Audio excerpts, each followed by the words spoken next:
Now, at some point, you'll find a house that feels right. So now what? You must make a decision, and the sooner you decide, the better.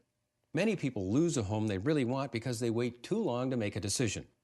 And be assured, no matter how long a home has been on the market, the minute you want it, someone else will too. So once you've made the decision to purchase, it's time to move on to one of the most critical steps in the process, Step 6, completing the purchase agreement. This step involves establishing the terms of the sale. These terms are defined in writing on a set of documents called a purchase agreement. Your real estate agent will help with this process. He or she will serve as an advisor and provide solutions that lead to agreement. But keep in mind, the final decisions regarding the elements of agreement should be made by you, not the real estate agent.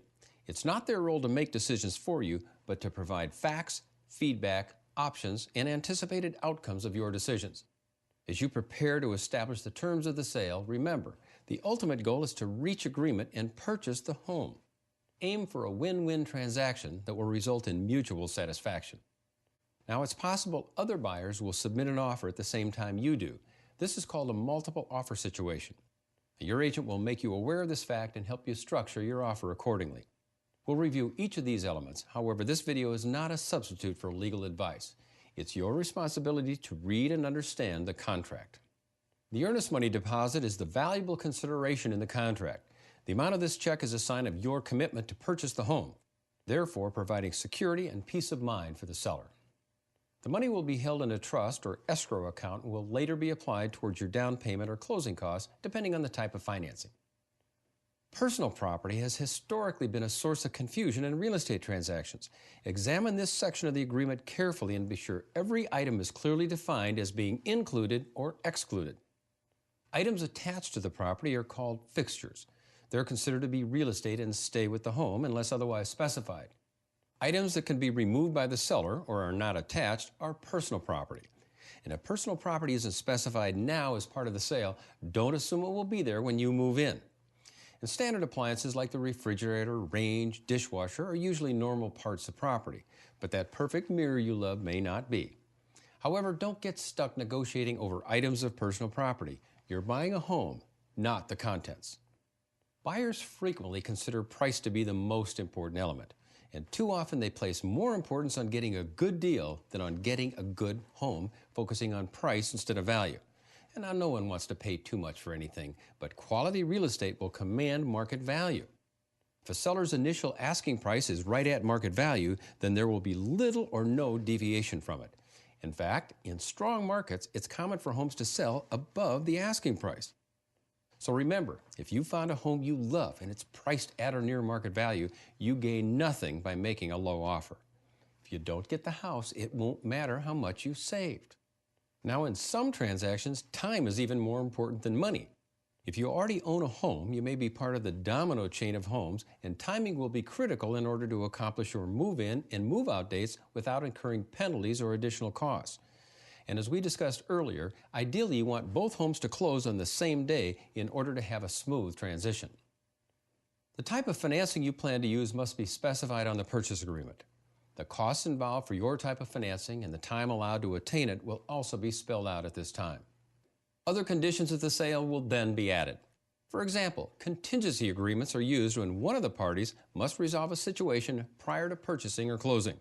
The stated condition must be satisfied before the sale is final.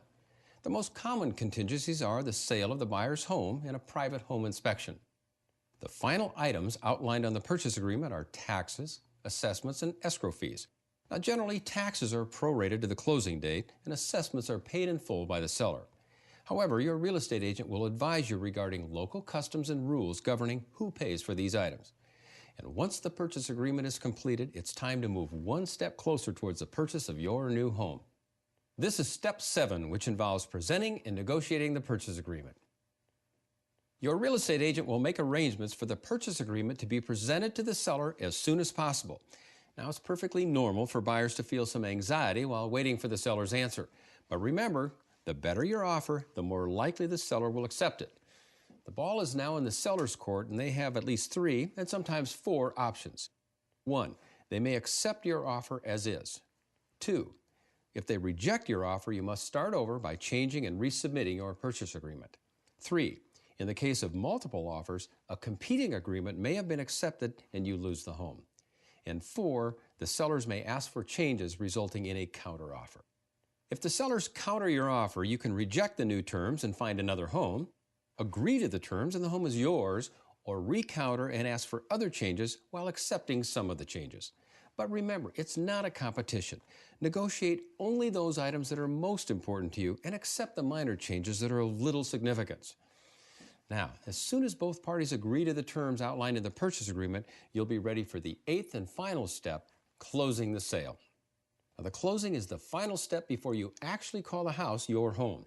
It's a responsibility of you, your agent, and the loan officer to make sure all necessary items are provided by the closing date. From the day the purchase agreement is finalized, your real estate agent and loan officer will be working hard to ensure a smooth closing. Some of the items they'll be administrating include credit report appraisal, income and deposit verifications, loan approval, inspections, and title search. During the same time frame, you'll need to secure homeowners insurance and begin making moving arrangements. The closing is typically held at the title company and occurs on the date specified on the purchase agreement. Be prepared at this time to pay the balance of the down payment and closing costs, which will be a percentage of the mortgage amount. At this time, the seller will give you the keys to your new home. Remember, without the right plan, buying a home can be time-consuming and a lot of work. But by following the 8 steps outlined in this video, you'll have a plan that will make your home buying experience easier and more enjoyable. So take time, get prepared, and call your real estate agent today.